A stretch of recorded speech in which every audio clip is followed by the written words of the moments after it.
E aí, irmãos, quando a gente chega do versículo 11 ao versículo 19, o profeta, ele deu o recado de Deus, ele foi obediente. Mas aí, irmãos, o profeta novo, ele vai encontrar com o profeta velho, irmão. Enquanto o profeta novo obedecia, aí surge o outro personagem, o profeta velho. Esse profeta velho, irmãos, era alguém que outrora serviu a Deus, foi usado por Deus, agora vivia à sombra do seu passado. Tanto é que Deus precisou chamar um profeta de Judá para anunciar em Israel. Se ele ainda fosse alguém que estivesse intimamente com Deus, Deus ia usar a ele, não era um profeta de Judá. Então ele vivia à sombra do passado, ele vivia das glórias passadas, quando era usado por Deus, quando Deus fez maravilhas através da sua vida. E tem muita gente na igreja de hoje vivendo assim, irmãos. Porque no tempo passado era assim, era bom, irmãos, é verdade, eu vivi tempos maravilhosos, irmão, mas a gente não pode ficar no passado, irmão. Deus quer nos usar na atualidade, Deus não muda. A palavra de Deus vai dizer em Tiago que ele não tem sombra de variação. O mesmo Deus do passado é o Deus do presente, irmãos. Talvez esteja vendo alguma coisa errada na gente, porque Deus, ele continua com a mesma unção, ele continua procurando gente para usar da mesma maneira, irmãos. Ele continua, irmãos, com o seu projeto maravilhoso, irmãos, é salvar a humanidade, irmãos. E a gente não pode parar. No passado era assim, sim, e agora? Não tem vidas para ganhar, não. A gente tem vidas, irmãos, para ganhar. Deus ainda quer nos usar, irmãos. Esse profeta, irmãos, ele ficou vivendo à sombra do passado, irmãos. Ele representa, irmãos, um perigo. Agora, vamos começar a doutrina.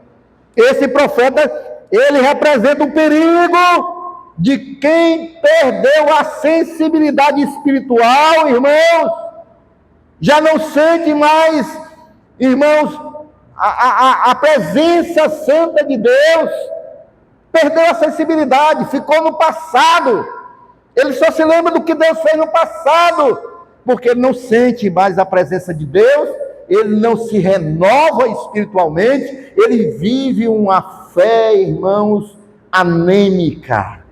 E o pior, irmãos, esse tipo de profeta, ele pode arrastar outros com ele. Aí que é o perigo, irmãos. A velhice espiritual, irmãos, sem uma renovação é um perigo. Não é porque eu tenho 30 anos de igreja, não é porque eu tenho 50 anos de igreja, que eu já sei de tudo. Não, irmão, se não tiver renovação, é um perigo, irmãos. Se a gente não tiver sempre na presença e buscando uma porção nova de Deus para nós todo dia, é como o maná do deserto. O maná que caía hoje não serviria para amanhã. A unção de Deus, irmão, da mesma maneira, a gente todos os dias tem que buscar renovação na presença de Deus, irmão. Amém ou não amém, irmãos? Então, irmãos, não é a idade que envelhece o profeta, irmão. Não é a idade, nem o tempo de fé. Mas irmãos, a falta de comunhão com Deus. E envelhece. Envelhece, irmãos. O profeta velho, irmãos, ele sabia o que era ser usado por Deus. Mas agora vivia só de lembranças.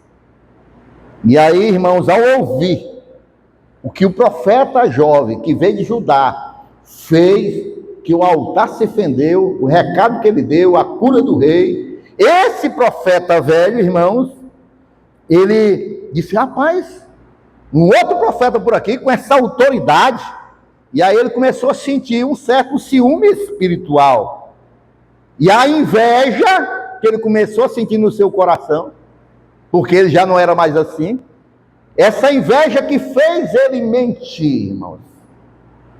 E essa mentira que a gente vê no versículo 18, coloca aí no versículo 18, essa mentira, então o velho profeta disse, olha o que tinha no coração dele, eu também sou profeta como você, eu também sou usado em poder, no passado se soubesse o que Deus já fez na minha vida, E o Senhor Deus mandou que um anjo me dissesse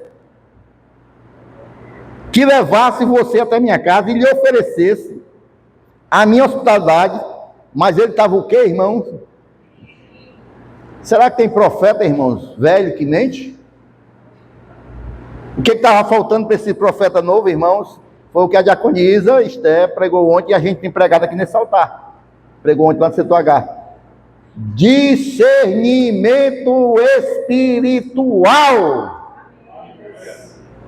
Faltou a esse profeta novo, irmãos. Profeta velho, ele conta uma mentira, irmão, travestida de espiritualidade. Ah, foi um anjo do Senhor que veio até mim. E eu vi aquela visão maravilhosa e o anjo disse: pega o profeta, leva até a tua casa e dá a ele de comer, de beber. E aí o profeta, sem discernimento espiritual, vai e segue o profeta velho. Nem toda voz, irmãos, religiosa é a voz de Deus. Nem toda voz de homens que se dizem usados por Deus é a voz de Deus. Daí o discernimento espiritual. Daí nós precisamos ter discernimento se é de Deus ou não é de Deus. E aí, irmãos, o profeta novo, irmão, dá ouvido à voz. Não, ele é profeta que nem eu, estou vendo aí que ele tem muita experiência, foi um anjo que apareceu, né? E aí ele vai desobedecer a palavra original que ele recebeu direta de Deus. Ele recebeu a direta de Deus, ele estava cumprindo, ele estava ali na direção de Deus, ele fez maravilhas, e agora um homem se coloca no caminho dele, dizendo que foi Deus que falou com ele, e ele obedece o homem. Mentindo, porque quando deixamos de valorizar o que Deus já disse, nós nos tornamos vulneráveis ao engano. Se Deus falou no meu coração, irmãos, e outra pessoa fala outra coisa, quem tem o Espírito Santo de Deus vai confirmar com o Espírito Santo de Deus se é verdade ou é mentira. Mas nós, irmãos, dessa geração, temos o Espírito Santo de Deus, mas parece que estamos andando só, irmãos, e muitas vezes somos enganados por tudo neste mundo. Por tudo neste mundo, irmão, tanta enganação que tem por aí. A desobediência, meus irmãos, começa com pequenos desvios. Desviozinho aqui, desviozinho ali. Ah, isso não faz mal. Eu já falei aqui que tem um demônio hoje trabalhando dentro da igreja, que se chama Nada a Ver, o nome do demônio. Não tem nada a ver. Não, nada a ver. E aí, pequenos desvios, desobedece aqui, desobedece ali, e vai se afastando de Deus. Bastou, irmãos, o homem oferecer aquilo que ele já tinha recusado, pão e um gole d'água para ele quebrar o voto que ele tinha feito com Deus. O inimigo não precisa de grandes brechas, irmãos, basta uma concessãozinha ali. Já que é o profeta que falou, já que foi o anjo enviado de Deus, então eu vou tomar um golinho d'água, vou comer um pedacinho de pão, aí eu sigo a minha viagem. Foi da mesma maneira com Eva, irmãos. Eva recebeu a ordem direta de Deus, mas ela deixou de ouvir a Deus, que recebeu a voz, para ouvir a serpente. Deixou de ouvir Deus e foi ouvir a serpente.